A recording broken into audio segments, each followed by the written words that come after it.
తీసుకోవడానికి మీ వెనక ఒక ఫ్యామిలీ ఉంటుంది, మీ హస్బెండ్ ఉంటారు, మీ పిల్లలు ఉన్నారు. సో ఆ టైంలో వాళ్ళందరినీ ఒప్పించడానికి దివ్యల మాదిరి గారు ఏం చేశారు? ఒప్పించడానికి అంటే అప్పటికే మా హస్బెండ్కి నాకు ఫ్యామిలీ ఇష్యూస్ ఉన్నాయి. కొంచెం వాణి గారి వాళ్ళు ఇంకొంచెం ఎక్కువైనప్పుడు మా ఇద్దరం డెసిషన్ తీసుకొని సెపరేట్ అయ్యాం. సెపరేట్ అయినప్పుడు నా పిల్లలకి నా గురించి తెలుసు, నా పిల్లలు నా సిచ్యువేషన్ అర్థం చేసుకున్నారు, నా పిల్లలు ఎటువంటి ప్రాబ్లమ్స్ ఫేస్ చేస్తున్నా తెలుసు. మీరు అన్న సందర్భంలో ఇద్దరం ఒంటరి అయిపోయింది. అవును, ఇద్దరమే. బట్ నాకు ఒకటి మాత్రం చాలా అప్రిసియేట్ చేయాల్సినటువంటి విషయం ఏంటంటే మీ హస్బెండ్ యొక్క ఒక వీడియో లీక్ అయింది. ఆయన మీ మీద చాలా ఎక్స్ హస్బెండ్ చాలా మిమ్మల్ని ప్రేస్ చేస్తూ నాకు నమ్మకం ఉంది, ఆవిడ ఎటువంటి తప్పు చేయదు. సో ఆ వీడియో మీకు చాలా సపోర్ట్ ఇచ్చి ఉండొచ్చు ఆ టైంలో. సో ఆ వీడియో చూసినప్పుడు మీకు ఏమనిపించింది? మీ ఎక్స్ హస్బెండ్ మీకు సపోర్ట్ చేయడం ఏమనిపిస్తుంది? నా కోసం వాళ్ళకి తెలుసు కాబట్టి అందరికీ నా గురించి వాళ్ళు నిజమే చెప్పారు. ఎవరిని ఎన్ని ఏమంటారు, ఎన్ని కామెంట్స్ చేసినా దేనో కదా, నా గురించి వాళ్ళకి తెలుసు కదా. ఎన్ని ప్రాబ్లమ్స్ మా ఇద్దరి మధ్యన వచ్చినా సరే నా క్యారెక్టర్ ఏంటో ఫ్యామిలీ అందరికీ తెలుసు కాబట్టి ఫ్యామిలీ అంతా కూడా ఏ రోజు కూడా బయటకు వచ్చి నా కోసం ఒక్క మాట కూడా మాట్లాడలేదు. లేదంటే అందరిలాగా వాళ్ళు కూడా వచ్చి మాట్లాడేవారు కదా.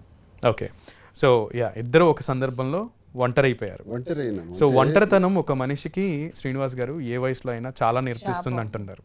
సో అసలు మీరేం నేర్చుకున్నారు అనేది మా ప్రేక్షకులకి తెలియచేయాలని నేను కోరుకుంటున్నాను. కుటుంబం నుంచి దూరం చేసేసిన తర్వాత, ఇంటికి తాళం వేసేసిన తర్వాత ఒంటరి జీవితాన్ని ఒక ఏడాది కాలం పాటు గడిపాను.